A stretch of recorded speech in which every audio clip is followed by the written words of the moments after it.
I want to talk about a topic today that has been widely discussed before. This is not a new topic by any means, nor will my take be the first of its kind on this topic either, but I always feel like it's an important one to discuss, and the more often you hear it, the more often you are to believe it.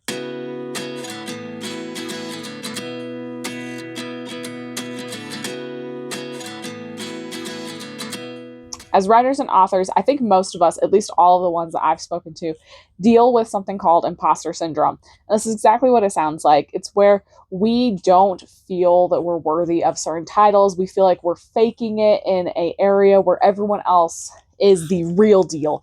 They all are actual authors and writers. They all know what's going on, while we are just acting as one. We're pretending. We are not part of this group, but we wish someday we could be part of the group there. And honestly, if you have written a book, if you are writing one, you are a writer, you are an author. The titles are not contingent on a specific goal being met or a specific number or metric being met. But then why do we all feel like this? If there's not a specific number of books you have to sell, or if you don't have to be published to be considered an actual writer, then how do we get past this feeling and make sure that we can actually identify with that title that honestly is important in the community, but more is important to our image? And I think the way you see yourself directly correlates to the amount of success that you'll be able to have. They say dress for the job that you want. You have to embody being an author and feeling that in your core if you want to ever have a career as one and actually feel like you've become one. So I think there's probably 3 ways, in my mind at least, that have helped me attempt to overcome this. As an author, I definitely have not fully overcome this feeling. On social media, it is very easy to play the comparing game and see somebody else's sales stats, see how many books somebody else has written, and think that they are a real author and someday I will be one too. But the reality is I've written 2 books and published them already. I'm on my way to doing a 3rd, and I have many more that I know I will do. And so by even my mind standards, I should be considered an author as well, right? And I am an author. But in that time, I still have experienced the same self-doubts that most people have. And there's 3 ways that I think I have dealt with those myself that maybe you can utilize to help yourself as well. Number 1 would be surrounding yourself with a team who is going to build you up as well as be honest. So as writers, most of us really struggle with sharing our work. Sometimes we struggle with sharing it with strangers. Sometimes we struggle more with sharing it with loved ones or people we know. But either way, most of us will struggle with at least one of those groups, if not both of them, to share our work and the bits of ourselves that we put in there. So to actually feel validation, which as much as we wish self-validation was all that we needed, it is important, I think, to have some form of outward validation. And so surrounding yourself with people who genuinely are going to support and uplift you when they read your work is amazing.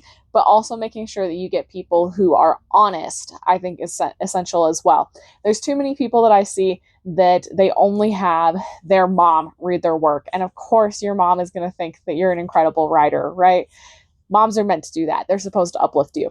And so, not that your mom can't be your team member, my mom helps proofread my books for me. So obviously, family can be a huge support, but you need to make sure that you have other people, whether they be friends, critique partners, or even just a family member or friend that you trust, to be brutally honest with you as well.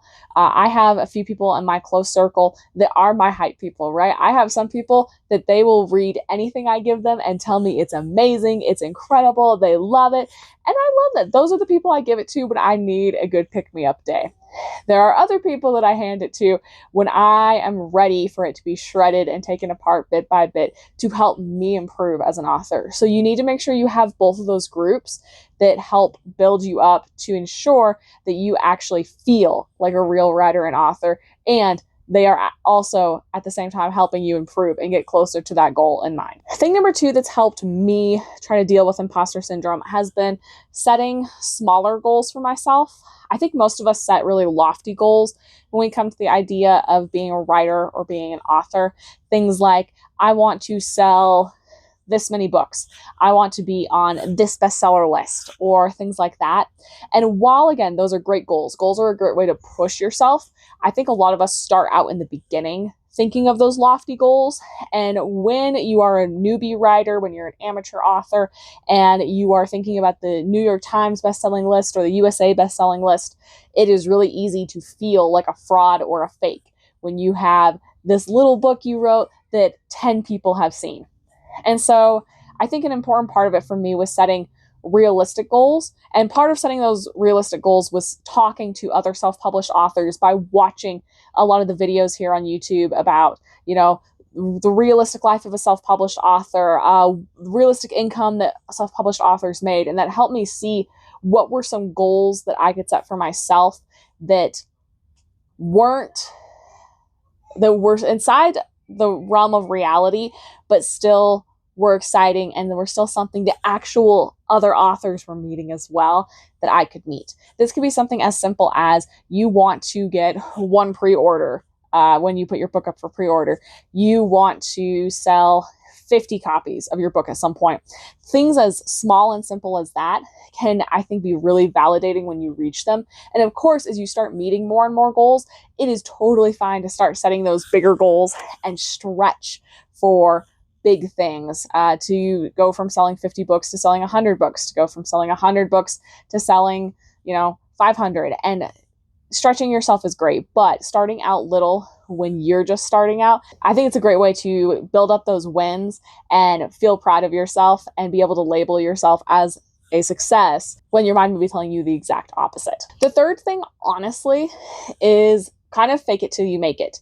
Now, again, making it is different in everyone's mind. So I don't want you to actually fake it, but I find that affirmations and things like that are a fantastic way of tricking my mind into believing that I am what I actually want to be. So whenever I find that I'm really feeling down, I do go through phases where I will once a day, twice a day, look in the mirror and tell myself, you are an author, you are successful. And just telling myself that, looking myself in the eyes and saying those words repeatedly over a period of time, I find that I am way more likely to feel better about my writing, to feel better about my goals and where I'm at currently, and not focus so much on comparing myself to other people and where they are at currently. I can tell you as much as anyone else that comparison is the thief of joy. We all know that. That's nothing new for most of us. I just think the reminder is always important for myself and other people also, that honestly, wherever you are at is an important place to be. And when you focus all of your energy on other people, then you are going to find that it's really hard to enjoy the wins that you do have and to enjoy your own process. So again, I know this is nothing new. I'm not sure any advice in this video is stuff that hasn't been mentioned before, but hopefully you can hear from one writer to another that, you are real, you are valid. It doesn't matter how much you've written or how much you're going to write. You are seen, you're valued, and you are an actual writer, an actual author today, no matter where you're at.